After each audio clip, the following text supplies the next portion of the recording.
know these brothers my guys. Know that they fly, know that they ride or die. Why they wanna move like that? Where you want go? Praise the Lord. क्या प्रभु यीशु मसीह का अनुकरण करने वाला कोई व्यक्ति या फिर विश्वासी राजनीति में आ सकता है? परमेश्वर और पब्लिक सर्विस या राजनीति एक साथ चल सकती है? क्या फिर हम सिर्फ मसीही बनकर चर्च में और प्रार्थना करने में ही सीमित रहने वाले हैं? आज का ये सवाल एक विचार नहीं बल्कि एक चुनौती है, एक बुलाहट है, ये एक पुकार है। अगर आप युवा है और आप सोचते हैं कि बदलाव लाना जरूरी है तो ये वीडियो आपके लिए है। बाइबल में के मसीही नेतृत्व के उदाहरण, इसमें सबसे पहला नाम यूसुफ का आएगा। एक ऐसा बच्चा जिसको गुलामगिरी में बेचा गया, वही बच्चा आगे जाके मिस्र देश का पंत प्रधान बना। उसके समय में मिस्र में जो अकाल आया उसमें मिस्र को उसने बचाया। सिर्फ बचाया नहीं, मिस्र देश की अर्थव्यवस्था भी उसने बचाई। यूसुफ ने सिर्फ प्रार्थना नहीं की बल्कि उसने योजना भी बनाई, उसने प्रबंध किए और उसने नैतिक साहस दिखाया। परमेश्वर हमारा भरोसा है क्योंकि वही हमारा मूल सिद्धांत है, पर हमें अपनी मेहनत और हमारी जिम्मेदारी से हमें भागना नहीं है। डैनियल न्याय के लिए खड़ा हुआ, राजनीतिक षड्यंत्रों के बीच भी अटल रहा। उसने कानून तोड़ा नहीं बल्कि उसने ऊपर नैतिक कानून को रखा। नेतृत्व में अनुकरणीय चरित्र ही आपकी सबसे बड़ी ताकत है। जब प्रार्थना पर रोक लगी, उसने दरवाजा खोला और खुलेआम परमेश्वर की आराधना की। जान पर खेल गया लेकिन सच्चाई से पीछे हटा नहीं। नेहम्याह शहर का पुनर्निर्माण किया, एक कप बियरर जिसने एक राष्ट्र को फिर से खड़ा कर दिया। उसने भ्रष्टाचार का विरोध किया और लोगों को एकजुट किया।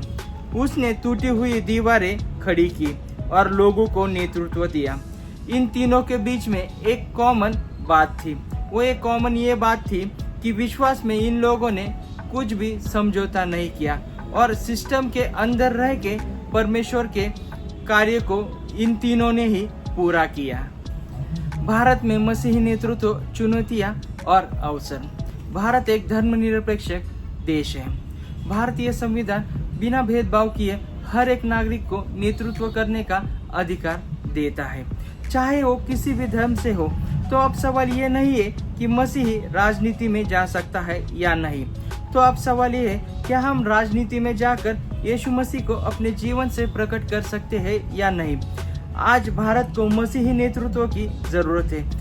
भ्रष्टाचार, गरीबी, असमानता, क्या चर्च सिर्फ प्रार्थना करेगा या फिर समाधान का भी हिस्सा बनेगा? एक मसीही नेता में ये 5 सिद्धांत होने बहुत ही जरूरी है। वो है ईमानदारी, दूसरा है न्याय और करुणा, खासकर वंचितों के लिए, प्रार्थना और आत्मिक शक्ति, हर निर्णय में परमेश्वर से जुड़ा, भ्रष्टाचार से दूरी क्योंकि आत्मा और सत्ता दोनों ही बिकने नहीं चाहिए। कुर्सी तक पहुंचना लक्ष्य नहीं है, कुर्सी पर बैठकर परमेश्वर की राज्य की झलक दिखलाना ये असली लक्ष्य है। प्रभु यीशु मसीह ने कहा कि तुम इस पृथ्वी के नमक हो और नमक का काम है सड़न को रोकना। एक मसीही नेता बन सकता है और उसे बनना ही चाहिए क्योंकि सच्चाई चुप बैठी तो बुराई और झूठ बोलता है। अगर अच्छाई पीछे हटी तो अंधकार फैलता है।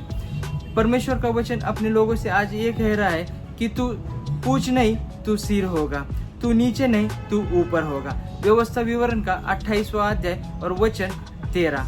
अगर ये वीडियो आपको पसंद आए तो आप इस वीडियो के ऊपर कमेंट करके अपनी राय साझा कीजिए और ये वीडियो लाइक, शेयर और सब्सक्राइब कीजिए। God bless you.